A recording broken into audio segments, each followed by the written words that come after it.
Hey everyone, welcome back to the third episode of the OK Guard Show. I'm Leanna Machino. And I'm Staff Sergeant Brian Schroeder. And today we talked about education benefits in the Guard, which apparently very few people actually utilize, so we were surprised to hear that. Very surprised. We sat down with Mr. Brehm and Mr. Brown with the Education Office, and it wasn't just statistics, it was money that is out there for people to take advantage of to go to school, not just themselves, but also family members. There's a lot of underutilized material that's there. So this is our third episode, and we would love to get feedback from you on everything that we have covered so far. Yeah, a lot of this is for our listening and viewing audience. So if you are listening to and or watching this, that means you. So please, we respect and value your opinion. Let us know what you want to hear. If you enjoy hearing what you're hearing now, if this is just chalkboard, nails on a chalkboard for you, let us know that too. All right, so let's get started and get educated. On education benefits? Yeah, let's do it. Cool. All right, so we'll go around the table and just do brief introductions. Sorry. Just introduce yourself, your full name, what your job title is, that kind of basic thing. Go ahead. Okay, my name is Jim Brehm. I'm the Supervisory Education Services Specialist. I'm Stephen Brown. I'm the Education Services Officer. Okay, and how long have you gentlemen worked in the Education Office for the Oklahoma National Guard? I've been there for 7 years. In August, I'll be there. It'll be 4 years. Wow, that's quite a bit of time. You've seen a few people come through and help them in their educational pursuits. That's great. So what is the actual role of the Education Office? So our role is to execute and maintain effective educational programs and education benefit services that support both the Air and Army National Guard service members. Okay, so what does that mean? I knew that question was coming. So it's basically customer service. Okay. You can consider us like a liaison. So we deal a lot with the colleges. Mr. Brehm, he deals with a lot of colleges. So we basically help link those two entities, the service member and the colleges, together. If they're having a problem with their tuition, or they're having a problem with any of their courses that they're taking, or courses that aren't on a degree plan that they're taking, and they need to take a specific course, we help them and liaise with the colleges as well to make sure it's taken care of. Okay, so is it just universities that you deal with, or is it trade schools? Is it where is the left and right limits of what you guys do? A lot with the universities, especially with Oklahoma and our state tuition waiver program. When it comes to the VOTEX, things like that, that's more on the service member, because we do not have an agreement with them currently. Okay. But we deal a lot with the VA too, especially with the GI Bill. We mainly deal with the 2-year and 4-year colleges. Okay. So let's talk about education benefits. That's a lot of what your office does. And talk a little bit about what's currently being offered as an incentive for being in the Guard, either Air or Army Guard. You want to take off with FTA? I can start with federal tuition assistance. The first program, every National Guard member has federal tuition assistance. That is where they get 18 semester hours per fiscal year, paid at a maximum of $250 per credit hour. Wow. It's at any college accredited institution, be it 2-year or 4-year. They can use it for both a bachelor's or a master's program. If they used it for their undergrad degree, before they can use it for a graduate degree, they must have completed ALC or the officer, captain's career course, or the WOAC course to use it for a graduate degree if they used it for their undergrad degree. Okay. But it's basically equivalent to amount of about $4,000 per fiscal year that they can use in educational benefits. Wow. So that's FTA, that's federal tuition assistance. Correct. Okay. So tell me a little bit about the state tuition assistance. Is it state tuition waiver? State tuition waiver. Okay. It's Oklahoma. It's very similar to FTA, just different pots of money, and there's a little bit different requirements or eligibility. So state tuition waiver will pay up to 100% tuition only, no fees, to one of our state colleges that we have an agreement with. With that being said, every service member that comes into the Guard, whether it's in the middle of the semester or one day left in that semester, they are eligible to take advantage of the tuition waiver. Okay. So that covers any class that I want to take at a So in-state university. It'll cover up to a bachelor's degree. Okay. And it's up to 18 semester hours per semester. Oh, wow. Yes. That's- a minimum that's of a- 3, a max of 18. Okay, so I don't have to be a full-time student No, to be able to take advantage of this program. No. correct. Not Is at all. that the same with the FTA as well? That is correct. You can take, it's a minimum, maximum you can use is 18 semester hours, or, yeah, correction, 16 semester hours per fiscal year, up to a maximum of $4,000, which is the $250 per credit hour, but no fees are paid also. Okay. Okay. That's a really good deal. So what do I have to do to be able to take advantage of these? You said just being a member of the National Guard, that's it? No, there are requirements on our side. So when Okay. you do, the big thing is a cumulative GPA of 2.0 or greater. If Okay. you fall below that, then you're no longer eligible to receive the tuition. However, as soon as you're back to that 2.0, you're then reinstated basically to receive the waiver. And you cannot have no more than 9 AWOLs at any given time. Okay. So if you get to the 8th one and then show back up at the unit, you are still eligible to receive the tuition waiver. Okay. For federal TA, you just basically have to complete basic and AIT, and then you must maintain at least a 2.0 GPA. So is this good for online classes as well, or is it only if I'm attending the university and in the classroom? For federal TA, you can do it online or classroom-based. It doesn't matter. Okay. And that's at any university. So federal would be any university Any accredited university. nationwide.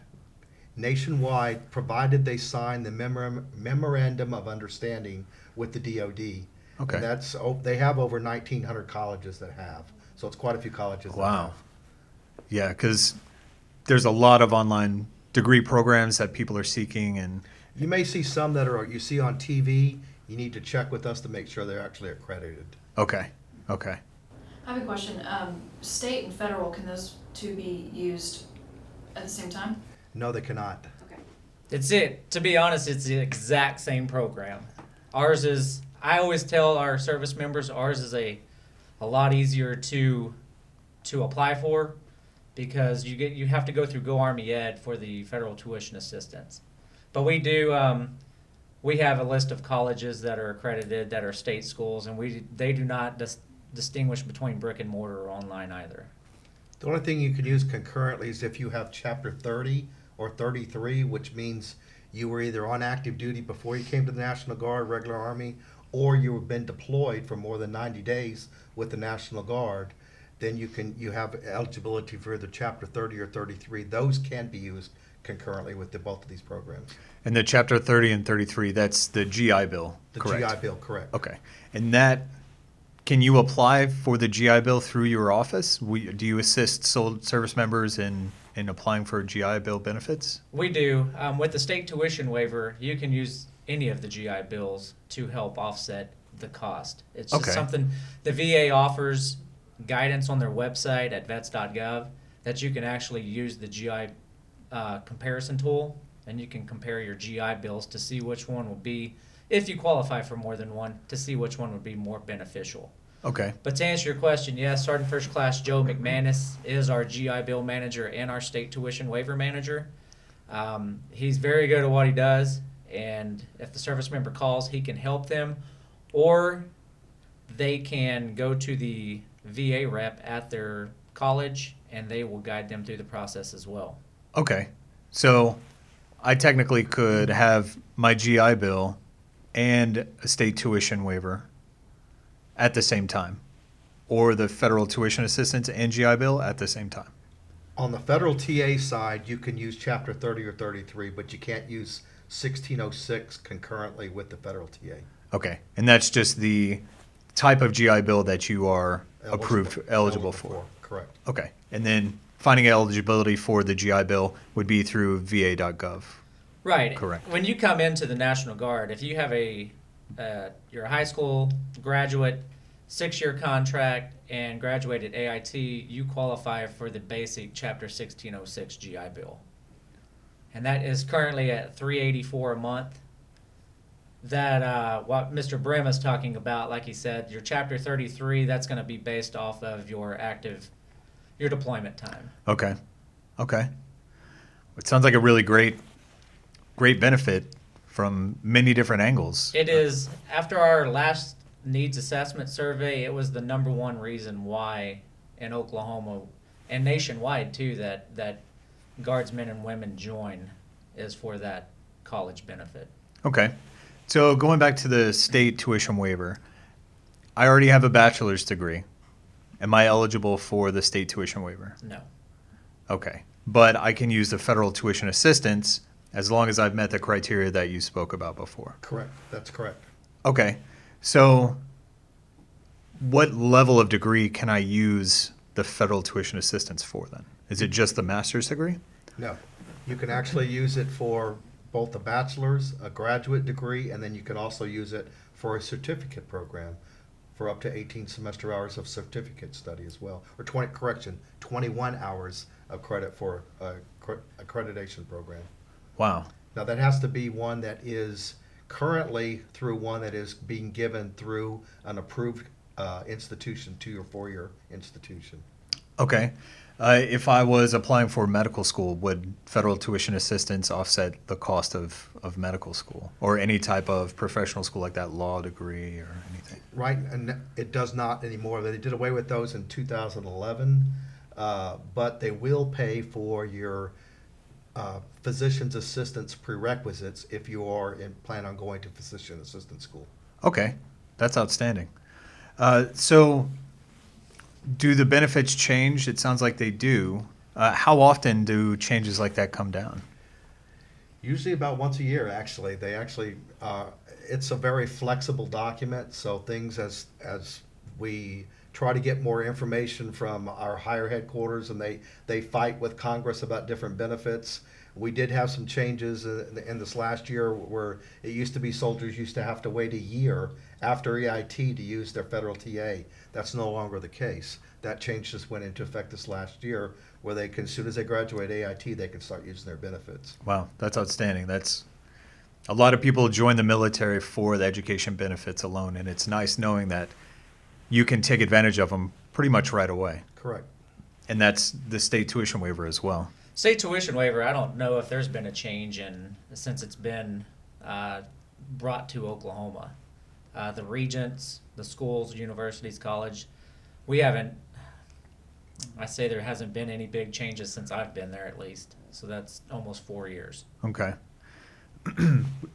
If a guardsman joins and 2 years down the road they haven't used any education benefits but they decide to, but there's been a change in either state or federal, is that guardsman grandfathered in per their contract, or does their benefits also change? Their benefits would change based upon what is other applicable when they start taking when you start using the program. Okay. And so if the benefits change, you're not grandfathered in for the time that you're using them. You have to follow whatever changes that are happening Correct. at that time. Unless you're like in the middle of a semester or something, then yes, you'd be grandfathered. But if you're just starting out and the rules changed before you started college, then yes, you'd be under the current rules. Okay. And I want to clarify, so you have to be a current serving member, correct? Or can it be you've served your time, you're out now, but you can still retroactively use either, or no?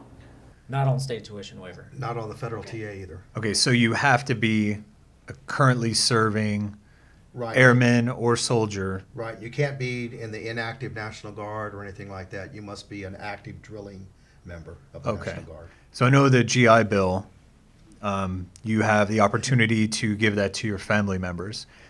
If you are a currently serving airman or soldier, can you pass the federal tuition assistance or the state tuition waiver on to your family members? The federal tuition assistance, you can, after you've served, what is it, a minimum of 10 years and before you've reached your 16 years of service. And that's 16 years is very critical because that it goes into effect 12th of July of this year. If you don't have done it by your 16th year, you've lost that benefit to do it, to transfer it over once you reach over 16 years of service. For the state tuition waiver, once you're out, that benefit goes away. And to clarify what he's talking about, that's solely Chapter 33. Okay. The GI Bill. Okay. Not federal tuition assistance. Okay. So The two tuition assistance programs will, when you get out, that's when that program ends for you. okay. Can you specify, when you say chapter 33, does that mean post 9/11? Yes. Okay, can you say, like, when you refer to it, chapter 33 or post 9/11 or Montgomery? Because I don't know, I didn't know the chapters. It's Every- confusing. People know it as different. Everyone gets different confused names. because, especially if you deployed, you have to apply for Chapter 33 post 9/11, or you'll continue on Chapter 1606, which is the basic one that everyone has. Once you apply, then the VA will send you a new certificate of eligibility with the amount of time remaining that you can utilize. That is the only, Chapter 33 post 9/11 is the only GI Bill that can be transferred to a dependent. Okay.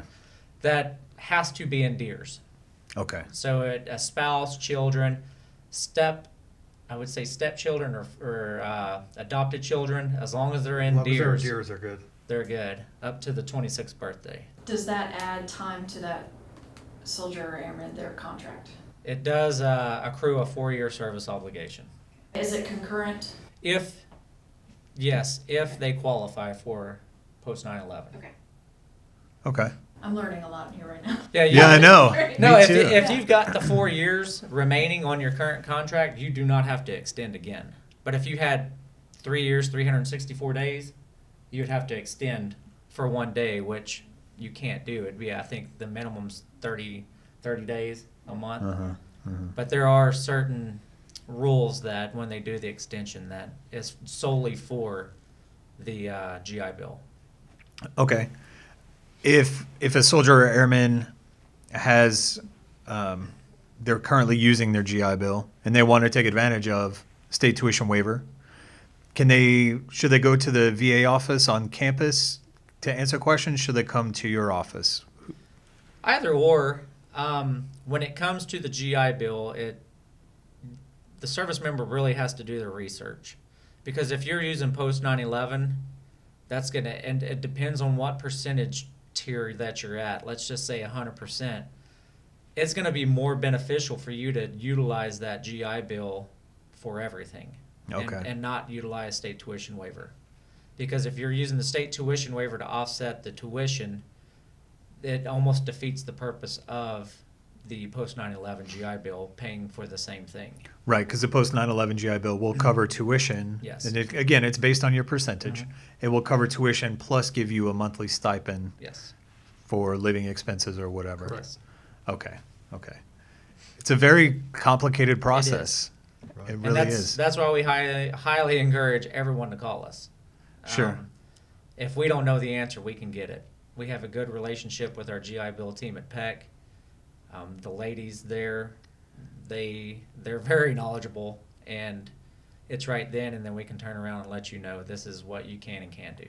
Well, I know my personal experience in working with the education office and with you, Mr. Brehm, you guys are, like you said, very knowledgeable about all of everything that you handle in the education office. And if you don't know, you find out and you're really quick about responding back to questions. And that's very important. We're all about taking care of the soldiers. We really are. For me, I had Sergeant McMillan called me and said, hey, I don't know if you know this or not, but you have probably a couple grand worth of student loan repayment that you haven't utilized. I mean, he reached out to me Very proactive, yes. about it, sure enough, I got all the forms filled out and everything, and I had about $2,000 paid off of my loan, which is great. And I didn't even know, I would have just let it go away, and the fact that he was so proactive about it and contacted me about it was awesome, so. And I'm glad you brought that up, because a lot of service members don't realize that our education is also our incentives office as well. There's about a handful of states that their education and incentives office are the exact same group of people. So we actually handle bonuses, the kicker, your student loan. We handle all of those things in the office as well. Wow. Yeah, and a lot of people don't know that, so they think education, and they call us, not knowing that their bonus, we can help them with that issue as well. So that's not just an initial enlistment bonus, that's a re-enlistment bonus That's as any well? bonus that Any you type have of bonus. that you have qualified for in the Guard. Okay. Yeah. So you heard it here. Don't call your recruiter. No. Call the education office. Yes. They can help you with getting that bonus Yes. taken care of. Okay. Outstanding. Yeah, that's really good information to know.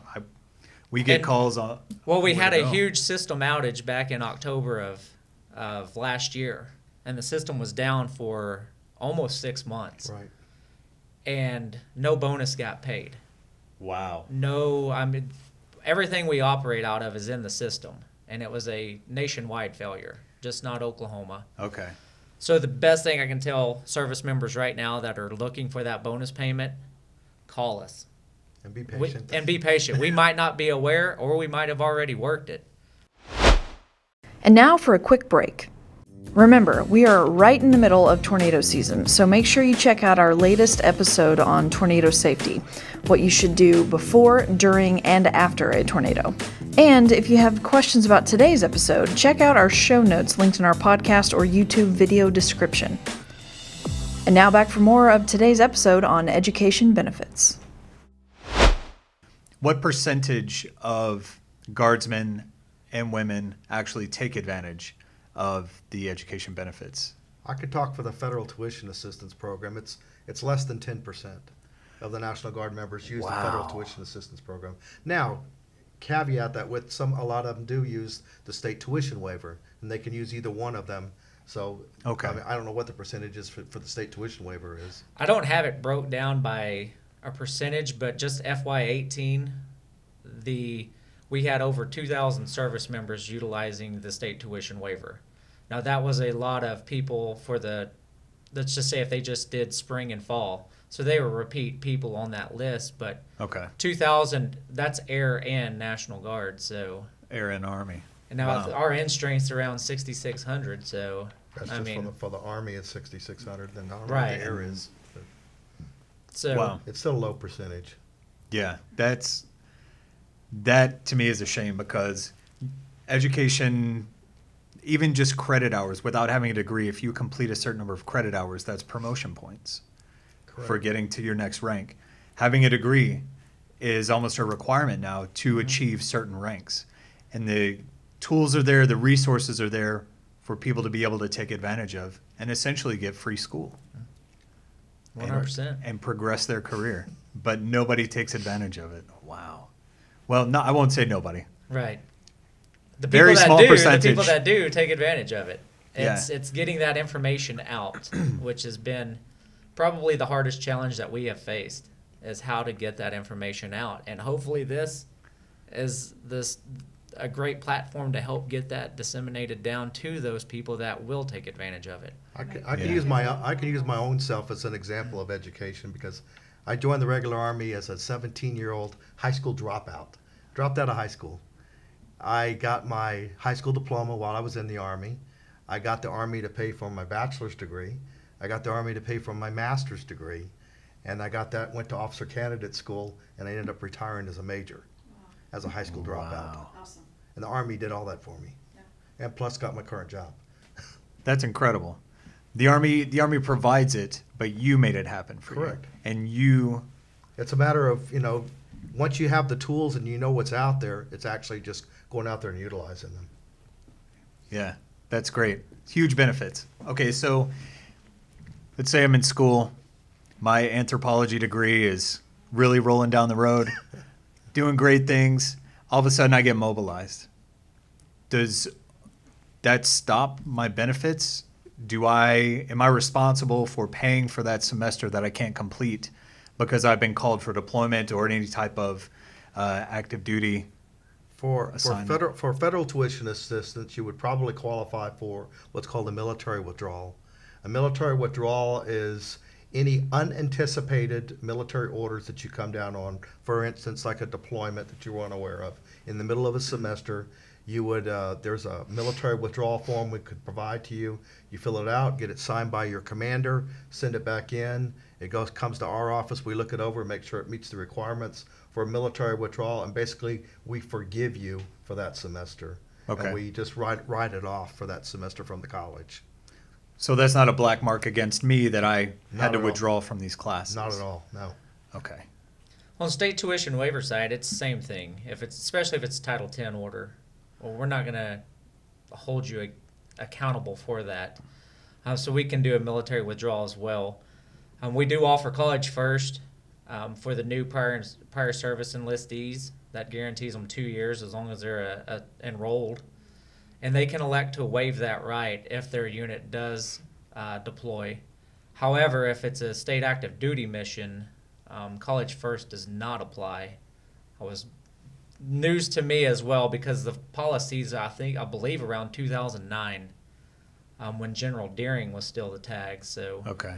that is one of the things that service members have to potentially look out for. But with Hurricane Harvey last year, it was a pretty big issue for about a month, but we always advise the service members to talk to their professors, talk to the school, let them know their situation.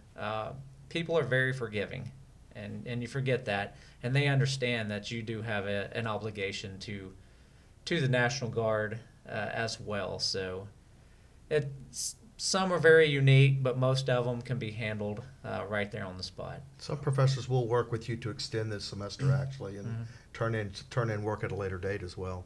Give you an incomplete and then finish it at a later date and turn it in. Okay. If there's a professor who, just maybe they're not pro-military, which there are some, Correct. what would you recommend that soldier do then? Go through their chain of command so they can then talk, or provide memos, or what do you think? For me, I would say call me. We can provide the memo right then and there. Right. And then handle it that way. Because one of the things... We have a student services support group up at headquarters ACES that actually deals with those issues, that if we're having a problem with a specific college, an issue that we'll talk directly with the school. Okay. We're letting somebody else deal with it besides us, and that's their sole job, is to do that as well. Because one of the things that the state tuition waiver offers that I think is sometimes kind of misleading is there is no money exchanged at any point. It's like I said, it's an agreement between the regents and the university. So if you had to withdraw or you failed a class, we're not going to send a recoupment memo out to you. Okay. Now, if it becomes a repeat offender, then you could potentially see something. But that's something that should give service members a little bit of peace of mind, especially when finals hit. That hey, things happen, especially with deployments, deaths in the family, things like that. So. I just thought I'd throw that out there because I was thinking about it, because we went through FTA a few years ago handling a huge debt process. Recoupment. So. We recouped quite a few people for failing classes in the past, going back a few years, and they got a shock when they were waiting on their IRS check, and it got recouped. So study, kids. Yes. Right. Study, go to class, do what you're supposed to do when you go to pass school. your classes. And pass your classes. So what if I'm a very ambitious student and I'm trying to get through classes quickly, or get through my degree as quickly as possible? I'm taking summer classes. I know I have AT, but I get enrolled in the summer class. I talk to my commander. My commander says, nope, you're not getting out of AT. You're going for the 2 weeks. 2 weeks is a very long time in a summer class. Yes. You miss a lot of material during that 2 weeks for AT. Is that forgiven? On the federal TA side, that would not be forgiven, because that is not considered an unanticipated military absence. Okay. You should have known that you were going to AT and what the dates were, and probably should not have taken a class during your AT dates. On the waiver side, it all depends on where. If you can withdraw, it's basically during that withdrawal period or not. Like I've said, we've never recouped since I've been in the office for something like that. Okay. But you have to withdraw. If you let the class continue to carry out, then you're going to have those on your record as in did not complete or Fs, and therefore you would not be eligible for the waiver. So it might get you one way or another. Okay. So as far as being disqualified from the waiver, if I fail how many semesters, or you said before if you fall under the 2.0 limit, then once you get back to the 2.0, then you can take advantage of that again. Yes. If I'm failing classes, that doesn't stop me from being able to take advantage of it, as long as I maintain that 2.0. Right. And that's something too. Everyone that's been to college knows it's really easy to if you do take that semester off and not elect to study, that once you get that grade point average below a 2.0, it's really hard to get it back up in just a semester or two. Yeah. So that's something that the young men and women need to be aware of, is that, hey, it seems like it's a pretty low bar, but in reality, if you drop below it, For every it might F, you're do going to you. have to make an A to make up for that. Right. And it's hard. It's hard to bring it up. It's real easy to let that Yep. GPA go down, but it's even harder to get back. I've heard that it takes almost 60 credit hours of A's to raise your GPA 1 point. To go from a 2 point to a 3 point. 60 credit hours of A's. Right, and that's a lot of classes. It's a lot of classes. It's a lot of studying to make sure you get an A in all of those 60 hours too. That's intense. But C's do get degrees. Yes, they do. It doesn't say on your degree. That's true. I have a question or two. Cool. If, let's say that I've used the FTA and I've incurred a service debt, and then I get medically retired before I've finished that service debt, what happens? Okay, if it depends. If you're an officer, you have a 4-year service obligation. If you're enlisted, you don't have that 4-year service obligation.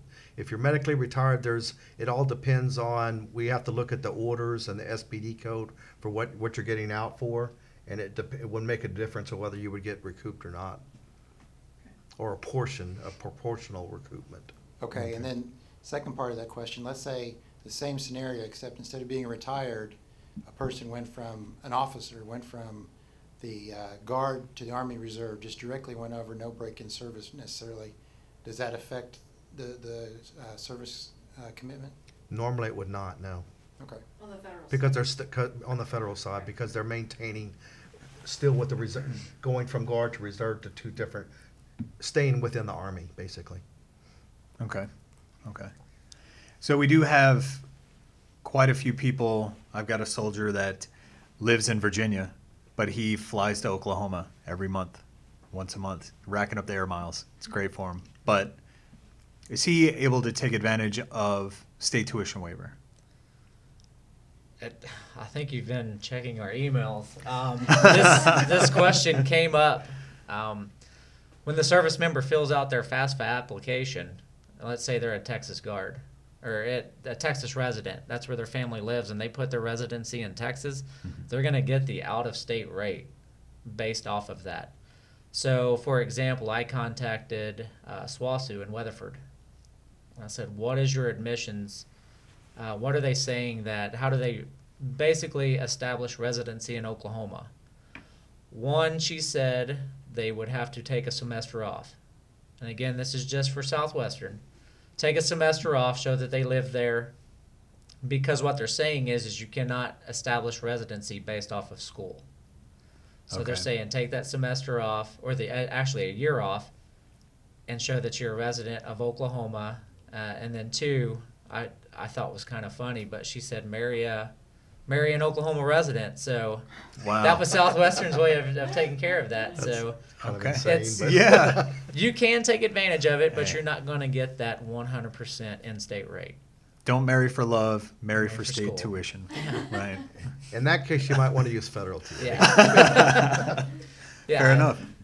Fair enough. So basically, you have to be an Oklahoma resident to take advantage of the Oklahoma State tuition waiver. Yes. You can't use your unit's address as your home address to Right, be able because to. the school will see it. Right. The school's the one that ultimately makes the decision. Okay. We are the manager. So all of it's very important that the service member understands that each semester that they have to reapply for the state tuition waiver. Because each semester it changes. You might be taking 12 hours, you might be taking 18. You can actually go to 2 or 3 different schools as long as that it doesn't go over the 18-hour cap. Mm-hmm. So if you're going to a community college and to a 4-year university, you can have tuition waivers for both of those. You can do the same thing for federal TA as well, because we have some students, I'll use University of Oklahoma as an example. We'll have some students that are University of Oklahoma students, but they need to take a couple of classes that they can take cheaper at Oklahoma City Community College. So they take those classes concurrently at the same time they're OU students. So they're taking two different colleges for the same semester. Sure. Okay. Well, I mean, just part of our job in the education office is to offer counseling. So if the service member, it's their first semester, I highly recommend just coming over to RTI for an hour or so and just sitting down and talking with us. And we could lay all of this out and then present the best plan forward. If Rose State's going to be the best option for your, general requirements, that might be your first 60 hours there, and then pursue the bigger universities if that's the route you want to go, which I highly recommend. I can speak personally. I was a teacher prior to this in Middale. They offer the ticket to Rose. So 8th grade students can apply. There's certain eligibility things that they have to meet, but they can go to Rose State for the first 2 years of college for free. Wow. And I know that's not our program, but that's something that if they came from Middale that they need to take advantage of. Yeah, for sure. And then they can pursue that, degree at a OU or OSU, wherever it might be in the state. So you said that the education office offers counseling services as far as education counseling goes. Does that also include academic counseling, helping people find what degree may be best suited for them, or is it mostly the financial aspect of education? We could. We can. We have in Gormy Ed, for instance, they have what's called a VIA program. I highly recommend everybody that uses Gormy Ed is supposed to go through the entire program, but it basically links an interest inventory of what you're interested in to decide what the best degree plan is for you. Now, you can override and say, no, I definitely want to do this, but it kind of gives you an idea based upon your interest what you should probably pursue doing that would make you happy in life. Okay. Well, I mean, the caveat off of that, I mean, we could say, hey, this is, based on what you've told us, but when you go to a university and you declare your major, you should be assigned an academic advisor that can help definitely get you on that path. So financially, yes, we could say, hey, this is the GI Bill you have. You're not eligible. There's Sergeant McManus. Here's how you become eligible. Okay. Things like that. We could, but, some people take advice very well. Some others don't. So it all depends. Okay. And that's another thing, too. I mentioned we're over at RTI in the administration building. We're no longer located on the Joint Force Headquarters campus. So we are over there now. And that's on Kelly? Kelly and 63rd. Correct. Yeah, I think that's right. Mhm. Okay. You talked about deadlines for state and federal tuition assistance. Do you have those dates on you, and can you say them if you do? If not, we can put them in our notes for the show. Okay, well, for federal TA, you basically have 60 days prior to the class starting, and you must submit it at least 5 days prior to the class starting. Now, state tuition waiver has a little bit. I mean, I can definitely tell you the spring, the 2 big semesters, spring and fall. Spring is 31 January every year, and fall is always going to be August 31st. And that's something they have to understand, too, is that we don't submit the waiver until then. So you're in classes for 2 to 3 weeks before we submit the waiver to the school. Okay. So if I get all of my paperwork submitted and everything is correct, and I go to look maybe the first week, I get a bill from the Bursar's office, Should I freak out because my benefits haven't gone through yet? No. Do they process pretty quick?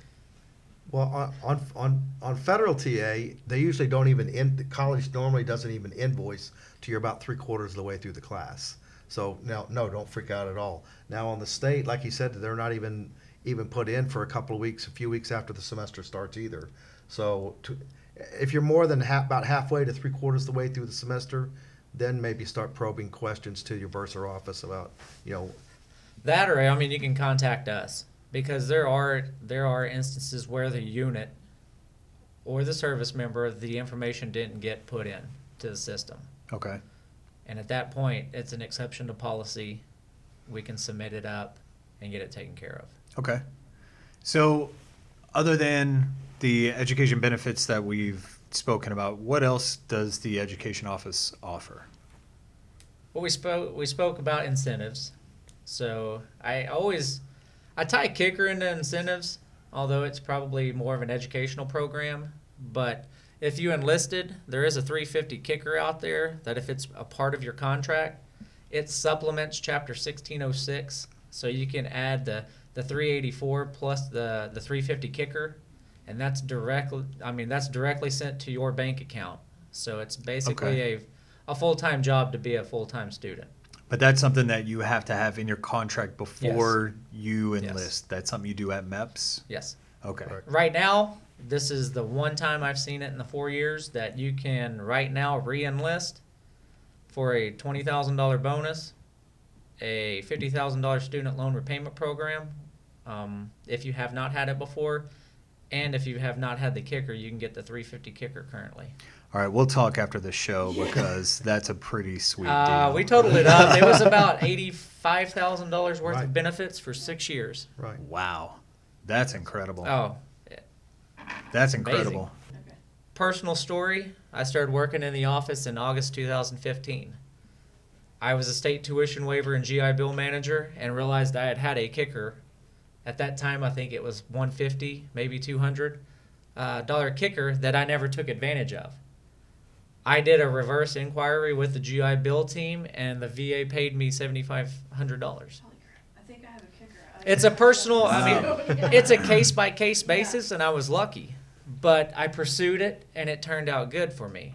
I'm not saying every case will be approved, but if you apply for the GI Bill 1 January, and here it is 2 May, and you have not got paid, it will be back paid to when you were eligible for that benefit. Okay. But it is a monthly process as well. You have to call in each month to verify your enrollment with the VA. Right. And that's just one of those tedious processes to make sure I you're did still it. enrolled Yeah. and it's part of Yeah. the process. It's But hey, it's free accountability. money. Accountability. Right. Small things for Right. for benefits. So, do you offer any type of testing services or test prep or anything like that in the education offices? We do currently offer those that want to increase their line scores. So when you go to MEPS, it's the ASVAB. When you retake it, it's called the AFCT or AFQT. Most people use it to raise their GT score to get into officer candidate or warrant officer candidate school. Okay. Or to apply for AGR. Yeah, or applying for an AGR job, or you're just wanting to change MOSs and it requires different line scores. Our office can test for the AFCT, and it is simple. You contact your unit, they submit the 4187. We test Monday through Thursday at 08, or Monday through Friday now 0800. As long as I have about 3 days to reserve the computer lab. Okay. If someone's looking to join the National Guard, do you offer ASVAB prep, or do you have to be a member of the National Guard to take advantage of that? A member of the Guard, because we can. If you're not in the Guard, you have to take it at MEPS. Okay. Okay. We also offer the SIF test as well. Right.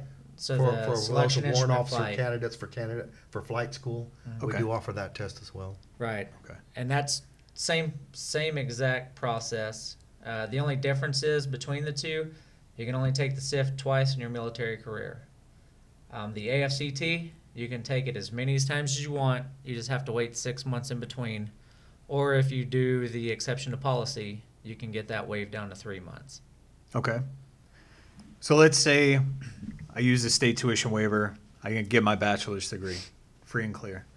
Now I'm wanting to do a master's degree, so I'm looking at the federal tuition assistance. Most master's degrees require exams, the GRE specifically. I know the Army's IPAP program, their PA program, they require you to take the SAT. Do you reimburse the cost of taking those tests through the education office? Currently, we do not. Right.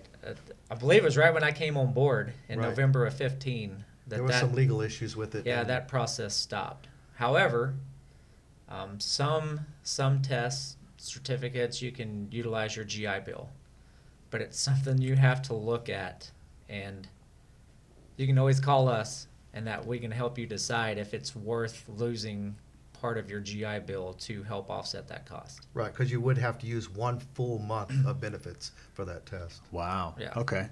So if it's not very expensive, you might want to pay out of pocket. If it's Sure. Down the road, there are some changes coming. Yeah.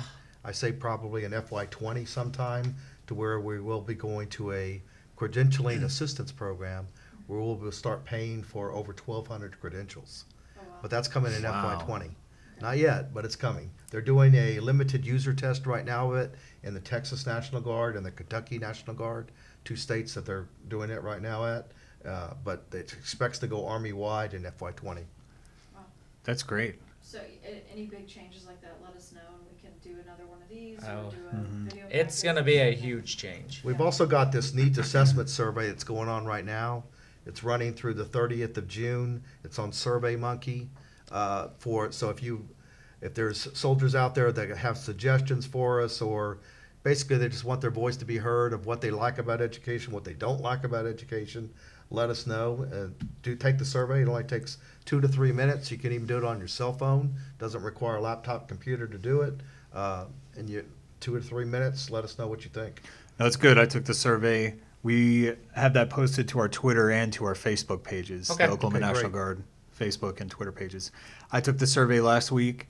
Super simple. It's not one of those really convoluted Army type surveys. It's very straightforward, and I got to input my opinion on what I want out of the education program. It's not just, hey, does this work? Right. Does this not work? It's what do you think you want it to be? And that's important for a Right, 'cause survey. that's So the you only, feel that's like the you're, only way we know, whether we're doing something right or whether we're not doing something right. And we'll link to that also on this show. So. yeah. I say that because so I remember when I edit this that we got a link to that. Yeah. Um, So, what are some good resources that people are listening may be able to reach out? You said give a call. What's a good phone number that people can call to reach you, or email addresses? My direct number is 405-228-5533. And I'm 405-228-5676. And I would give you our education inbox email address, But it's but very it long. is- We can give you a link for it. Yes, Yeah. it is ridiculously long. And We'll put that in our show notes so that people can just copy Right. paste. And I'm in the global under james.e.brehm in the global. So if you want to email me, that's fine as well. And I'm in there twice as a CW2 and a civilian. So I have my guard site linked to my civilian account. So Okay. if they email the wrong one, I'll see it. Okay.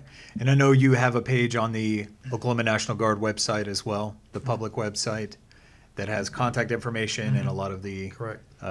the events and things like Right. that you guys have going on. Sure. All right. Is there anything else you'd like to add about the education office, what you can provide soldiers or airmen? Well, the last thing I can think of, just looking over this, is their joint services transcript. That is all their military training. They can submit that to the college. You can actually do it online through the JST site, and that will give them credit to most of the time is physical education, things like that.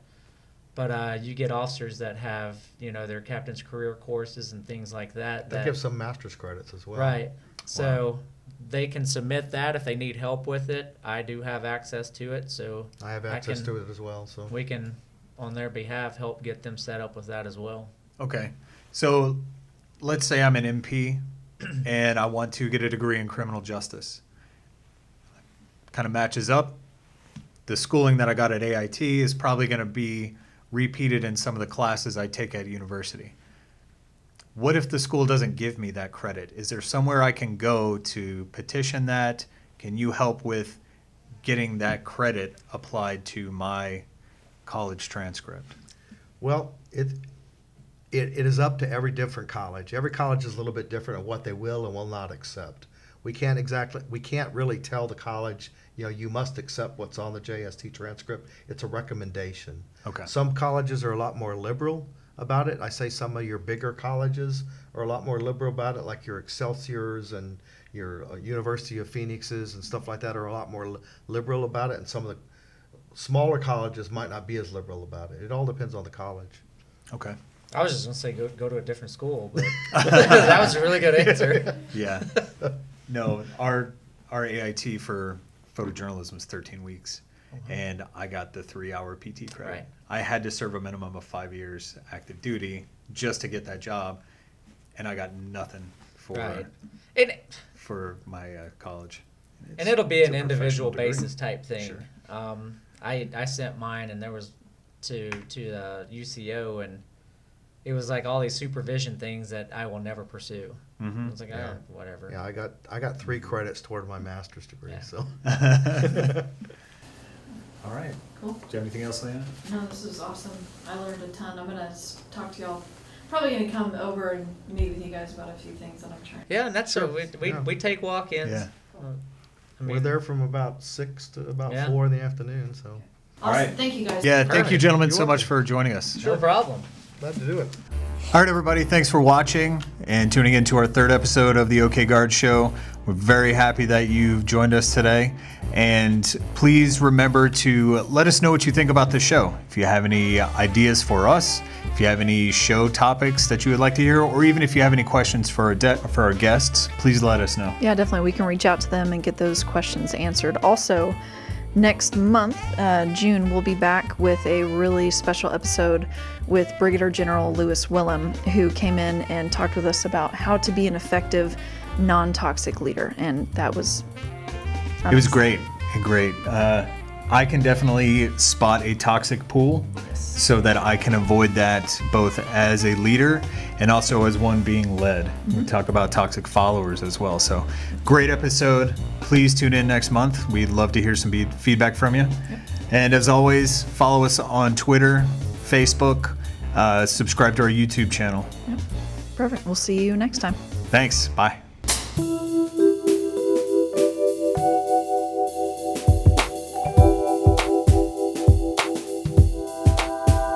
The OK Guard Show is produced by the Oklahoma National Guard Public Affairs Office. Any mention of products or brands does not imply endorsement. All guests on the show are volunteers in an effort to inform and educate members of the Oklahoma National Guard, their families, retirees, potential recruits, and the community.